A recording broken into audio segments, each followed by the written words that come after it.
எப்படி இருக்கீங்க? நல்லா இருக்கேன். ஸோ வெளியே வந்த பிறகு உங்களுக்கு ரெஸ்பான்ஸ் எப்படி இருந்துச்சு?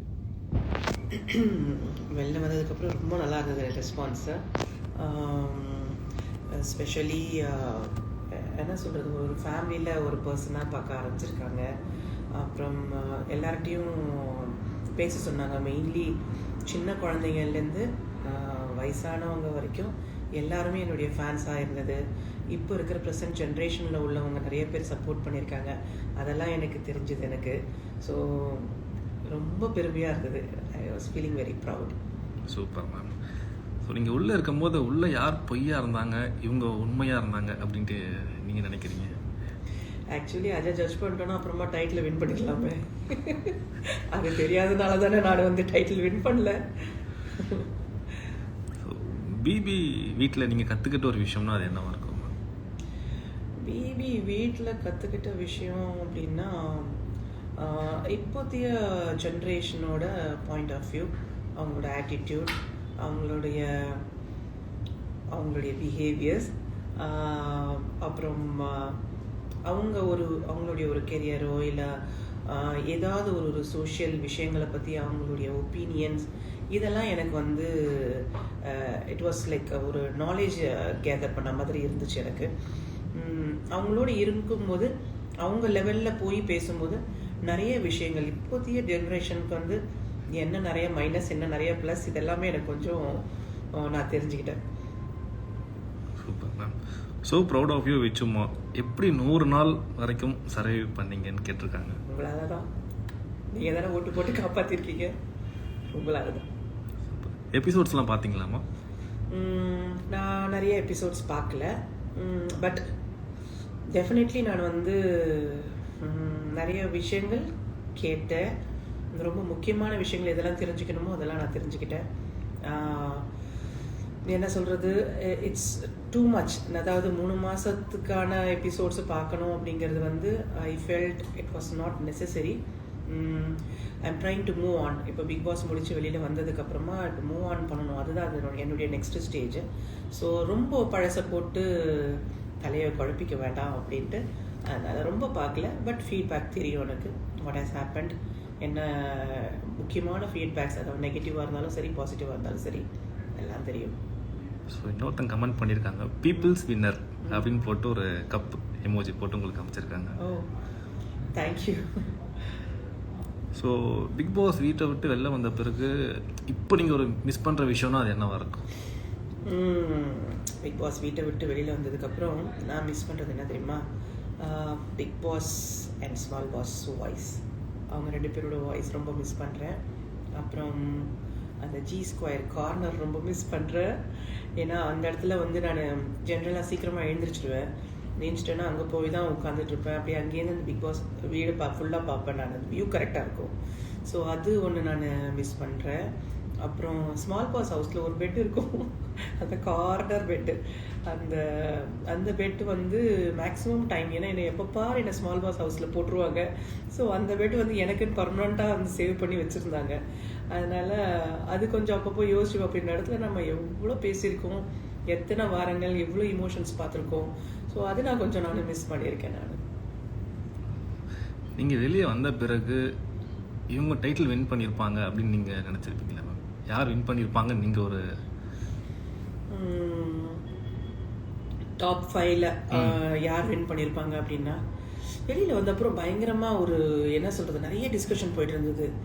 மாயா வின் பண்ணுவாங்க, அர்ச்சனா வின் பண்ணுவாங்க, தினேஷ் வின் பண்ணுவார், இல்லை மணி வருவாங்க, அப்படி நிறைய கன்ஃபியூஷன்ஸ் இருந்ததுனால அவ்வளோ கிளியராக எனக்கு வந்து சொல்ல முடியல. But eventually I wanted to C யாரை வந்து பீப்புள் சாய்ஸாக எடுக்கிறாங்க அப்படின்றத நான் பார்க்கணுன்னு இருந்தேன். ஃபைனலி அர்ச்சனா வன். சூப்பர்.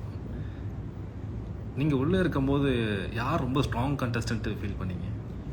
ஸ்ட்ராங்குன்னு சொல்ல முடியாதுங்க. எல்லாருக்குமே இமோஷனல் ஹேசல்ஸ் இருந்துச்சு.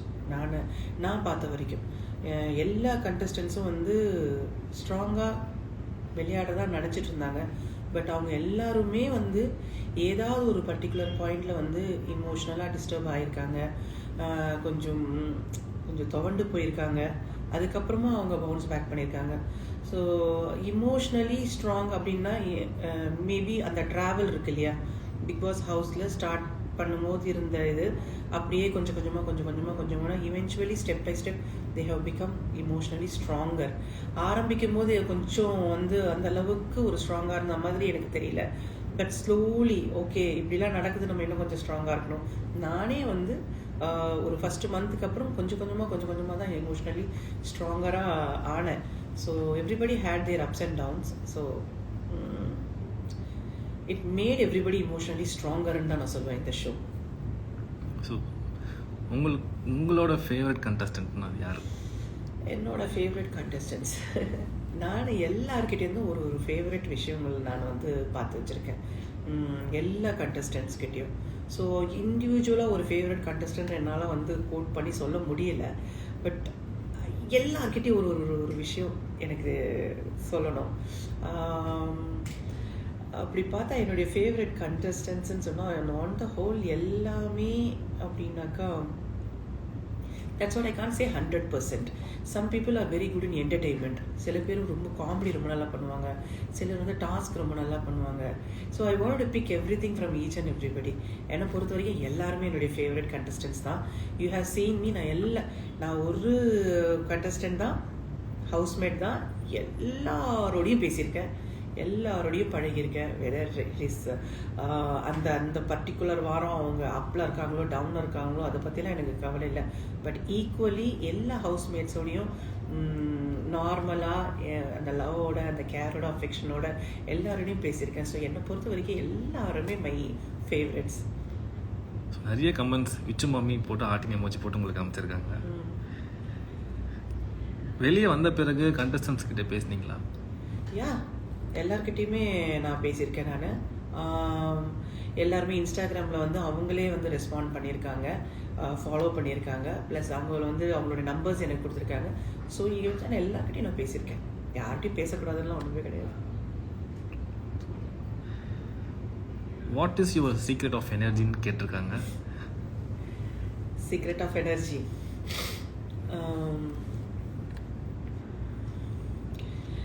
வில் பவர், மெயினாக வில் பவர்.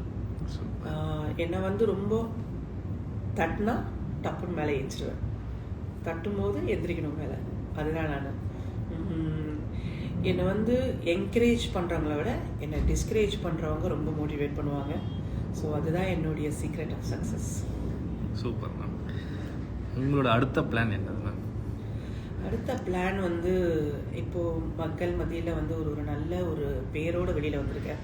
அதுதான் ரொம்ப பெரிய ப்ளஸ் பாயிண்ட், ப்ளஸ் ஒரு நல்ல பிளெஸ்ஸிங்கும் கூட. ஏன்னா பிபிலேருந்து வெளியில் வரும்போது என்ன மாதிரி இமேஜோடு வருவோம் அப்படிங்கிறது தான் ஒரு பெரிய சேலஞ்சாக இருக்கும்.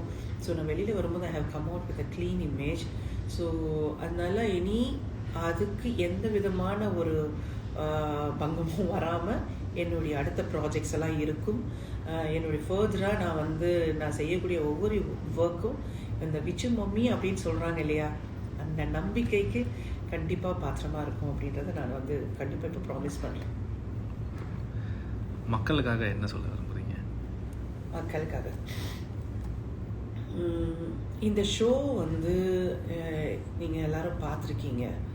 இதில் வந்து நீங்கள் எல்லாம் பார்த்த ஒரு பாயிண்ட் ஆஃப் வியூங்கிறது வேறு, நான் என்னுடைய பெர்செப்ஷனில் பார்த்த பாயிண்ட் ஆஃப் வியூங்கிறது வேறு. இப்போ நான் ஒருத்தர்கிட்ட நம்ம பேசும்போதும் பழகும்போதும் நான் எப்படி இருக்கேன்றது நீங்கள் பார்க்குறீங்க. ஆனால் எல்லாரும் என்கிட்ட எப்படி இருக்காங்க அப்படிங்கிறத நீங்கள் மட்டும்தான் பார்க்குறீங்க. ஸோ அது சம்டைம்ஸ் வந்து எனக்கு அது தெரியாமல் போயிருக்கு. ஸோ அந்த ஆதங்கத்தில் நீங்கள் எல்லாரும் ஒரு சில விஷயங்கள்லாம் நீங்கள் வந்து கமெண்ட்ஸில் சொல்லியிருக்கீங்க. அம்மா நீங்கள் விட்டுட்டீங்க, சில விஷயங்கள் நீங்கள் தவறாக போயிடுச்சு, நீங்கள் இன்னும் கொஞ்சம் கேர்ஃபுல்லாக இருந்திருக்கலான்றது அந்த ஆதங்கத்துக்கு வந்து it's because of your unconditional love and affection. நீங்கள் அந்தளவுக்கு ஒரு ஆதங்கத்தை நீங்கள் வந்து சொல்லியிருக்கீங்க. அந்த வீட்டில் வந்து என்னால் முடிஞ்ச வரைக்கும் நான் சர்வைவ் பண்ணணுன்னு நான் ட்ரை பண்ணியிருக்கேன். என்னால் முடிஞ்ச வரைக்கும் வந்து யாரையும் ஹர்ட் பண்ணாமல், யாரையும் வந்து ஒருத்தங்களை மிதிச்சு ஏறி போய் நம்ம ஒரு விஷயத்தை எடுக்கிறோம் அப்படின்னு நான் நினச்சதில்லை. Even I am outside வேறு ஒரு இடத்துல இருந்தாலும் மற்றவங்க நல்லா இருக்கணும் அப்படின்ட்டு தான் நான் வந்து நினச்சிருக்கேனே தவிர அந்த வீட்டில் வந்து ஒரு நல்ல ஆம்பியன்ஸ் இருக்கணும்னு தான் எப்போவுமே நினச்சிருக்கேன். பட் ஆனால் சில டாஸ்க்குகள், சில விஷயங்கள் ஆஸ் அ கேம் அப்படிங்கிறப்போ ஒவ்வொருத்தர் ஒவ்வொரு பாயிண்ட் ஆஃப் வியூவில் பார்க்குறாங்க. நீங்களே பார்த்துருக்கலாம், ஐயோ ஏதோ அவங்க போய் பேசுகிறாங்களே, மாட்டிக்க போகிறாங்க, ஏதாவது பிரச்சனை ஆகிட போகுது அப்படின்லாம் நீங்கள் நினச்சிருக்கிறீங்க.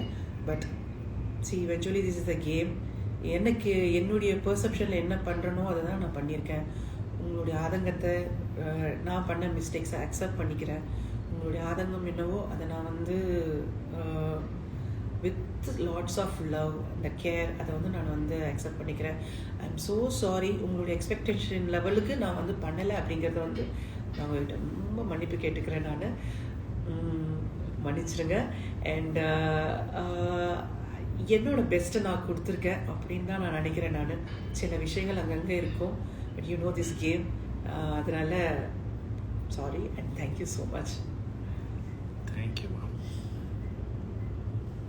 விசித்ரா வெளில வந்ததுக்கப்புறம் அவங்களோட ஃபஸ்ட் இன்டர்வியூவில் ரொம்ப சேஃபாக ப்ளே பண்ணிட்டாங்க. யாரோட நேமே அவங்களோட இன்டர்வியூவில் மென்ஷன் பண்ணவே இல்லை. ஃபேக்குன்னு கேட்டப்பையும் அங்கே தெரிஞ்சிருந்தா நான் டைட்டில் வின்னர் ஆயிருப்பேன்னு சொல்லியிருந்தாங்க. அண்ட் அது மட்டும் இல்லாமல் ஃபேவரட்னு கேட்டப்பையும் சொல்லலை. ஸோ எல்லா சைடும் பார்த்தீங்கன்னா ஒவ்வொருத்தர் கண்டஸ்டண்ட்டாக மாட்டாமல் தெளிவாக எல்லா பேருமே ஃபேவரட், எல்லா பேர்ட்டையுமே பேசியிருக்கேன்னு சொல்லிட்டு தப்பிச்சிட்டாங்க.